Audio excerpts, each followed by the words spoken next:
Angliskiy воротник 2 tugmali qaychi-yoqa andozasini biz siz bilan to'liq modellashni o'rganamiz. Ko'rib turganingizdek, mana shu palto yoqasi 2 tugmali angliskiy воротник hisoblanadi. Bu воротник uchun bizga oldi-orqa asos andozasi kerak bo'ladi. Men Mariams metodi bilan tayyorlangan asosdan foydalanyapman va Mariams formulasidan ham foydalandim.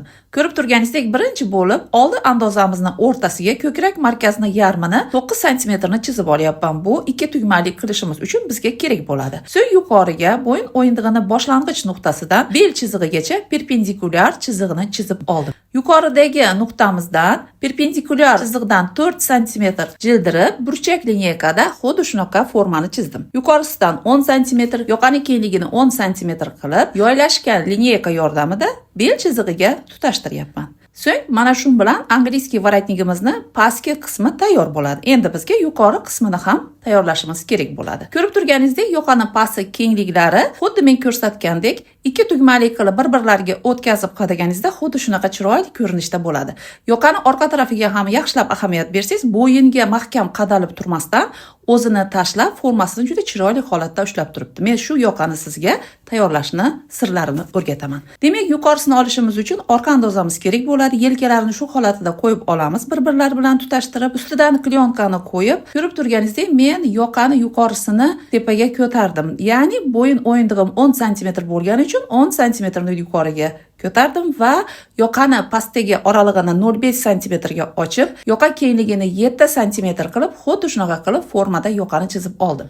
Orqa o'rtasidan boshlab bo'yin o'yindig'imizgacha 2 sm lik stoykani oldin chizib olamiz. Qolgan yoqamizni 4 bo'lakka bo'lamiz va albatta raqamlab olishimiz kerak bo'ladi. Bu yoqamizni men yuqorida aytgandek, qanday yoqalar chiroyli bo'yinga qattiq yopishmasdan yotib turadigan holatda qilishni sizga o'rgataman. Tayyorlab olgan yoqa asosimizni olamiz. Birinchi bo'lib orqadagi stoykasini ajratib olamiz. So'ng qolgan 4 ta bo'lakni oralarini 1 sm dan ochib, xuddi shunaqa formaga keltiramiz.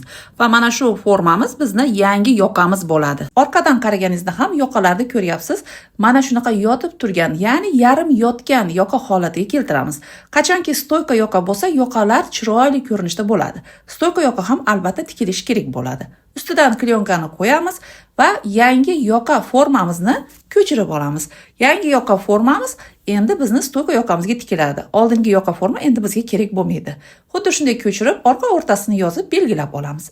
Mana shu bilan biz to'liq 2 tugmali qaychi-yoqa andozasini tayyorladik. Ko'rib turganingizdek, Mariams metodi bilan hamma modellash turlari juda ham oson.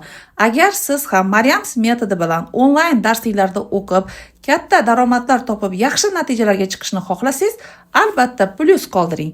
Bizning metod unikal metod. 2 etapda tayyorlanadigan andozalarda to'liq siz bez primerka tikish imkoniyatiga ega bo'lasiz.